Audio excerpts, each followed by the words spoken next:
हालांकि मैंने वो मराठी में पढ़ी है, एवज, जिसे हिंदी में अमानत कहते हैं और इंग्लिश में व्यू फाइंडर उसे नाम दिया गया है। और इस जीवनी की शुरुआत जो है, मराठी में कम से कम ऐसा है, मैंने हिंदी तो पढ़ी नहीं है, लेकिन मराठी में जो पहली लाइन है वो ये लिखी हुई है कि जो विरोध करने में विश्वास रखते हैं उनके लिए ये जीवनी बहुत पसंद आएगी।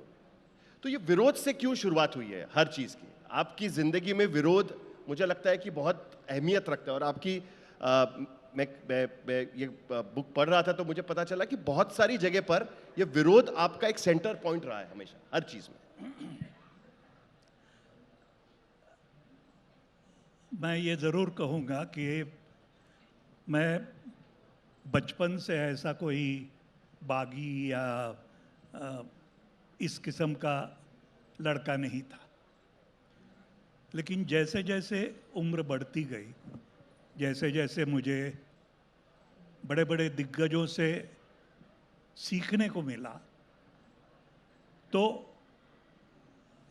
एक अलग नज़रिया क्या होता है और वो अलग नज़रिया होने का महत्व क्या होता है, ये मेरी समझ में आया।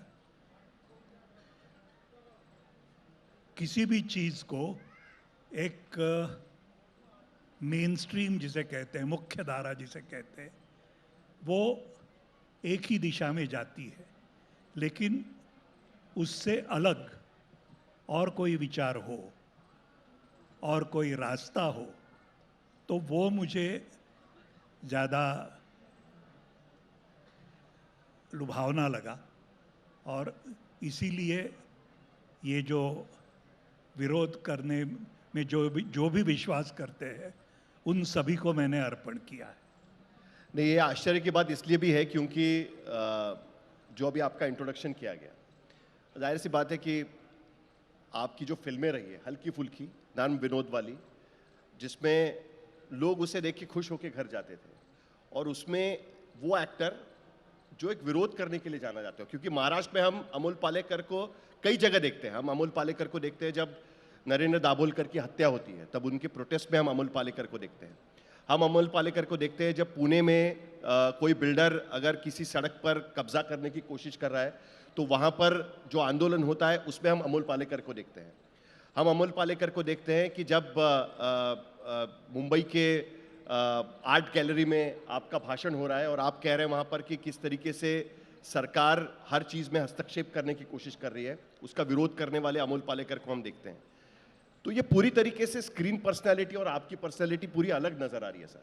ये कहाँ से शुरू हुआ ये सारा मामला? आपने कहा ठीक है कि आप पहले से ऐसे नहीं थे, लेकिन कहीं ना कहीं वो चीज़ तो हमें बार बार दिखाई दे रही है। मैं बस इतना कहूँगा कि मुझे जो बचपन में कहानी हम लोगों ने सब ने पढ़ी थी,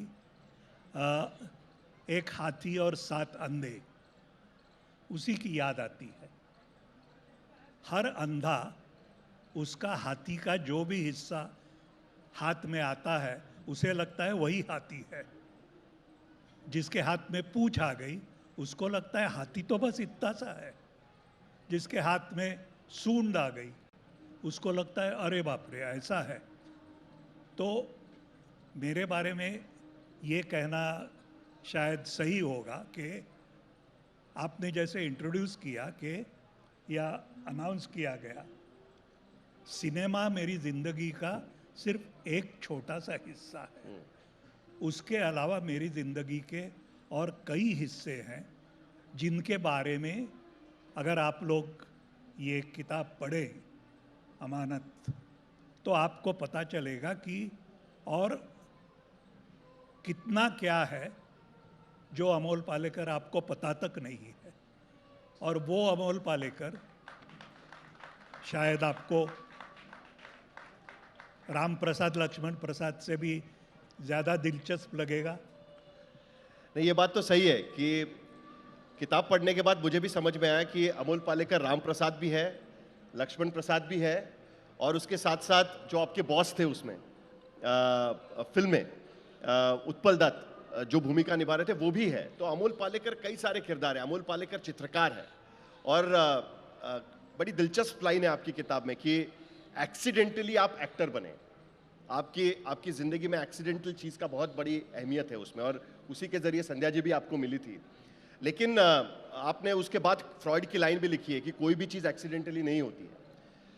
लेकिन एक बार ये चीज़ रिविजिट करना बहुत ज़रूरी है सर, क्योंकि लोगों को ये पता चलना चाहिए कि अमोल पालेकर दरअसल एक्टर थे ही नहीं। अमोल पालेकर चित्रकार थे, और अमोल पालेकर की गर्लफ्रेंड कह सकते हैं उस वक्त, गर्लफ्रेंड वो नाटक में काम करती थी, और उनके पास समय होता था तो अमोल पालेकर उन्हें ड्रॉप करने जाते थे, पिकअप करने जाते थे, और वहां पर एक शख्स उनके पास आता है एक दिन और कहता है कि अमोल, आपके पास तो बहुत समय है, जरा नाटक में काम कर लो। और वहीं से अमोल पालेकर की एंट्री होती है एक्टिंग के क्षेत्र में। ये बड़ा दिलचस्प किस्सा है सर, सत्यदेव दुबे की आपके लाइफ में एंट्री, और उसके बाद उनके साथ साथ नाटक की एंट्री। आपने पंचलाइन पहले ही बोल दी इसलिए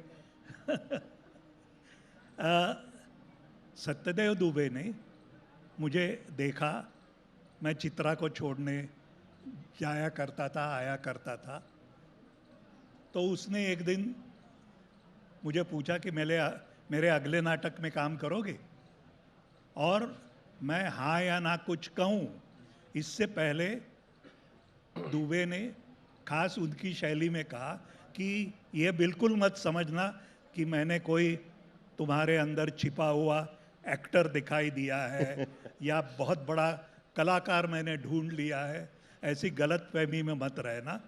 मैं देख रहा हूँ तुम्हारे पास बहुत समय है और तुम वो समय ज़ाया कर रहे हो, क्यों ना हो कुछ अच्छे कारण के लिए करो, मेरे नाटक में काम करोगे तो थोड़ा सा समय कुछ अच्छा कर पाओगे। विद दिस क्लैरिटी और इस तरह की अपने खुद के बारे में, मैं कोई बड़ा एक्टर बनने वाला हूँ, मैं ग्रेट कलाकार हूँ। क्या उम्र थी आपकी? आपकी उम्र क्या थी उसमें? मैं कुछ 23 साल का था। 23 साल। लेकिन ये क्लैरिटी मेरे लिए बड़ी अच्छी थी, और इसीलिए मैं उसे एक्सीडेंट कहता हूँ कि क्योंकि मेरे जहन में ऐसा कभी कुछ था ही नहीं कि मैं एक्टर बनूँ, मैं एक्टिंग करूँ, थिएटर में जाऊँ, फिल्म तो बहुत दूर की बात थी, ऐसा कुछ भी था नहीं। और वो अचानक हो गया, और चित्रकार अमोल पालेकर से अभिनेता अमोल पालेकर बन गया।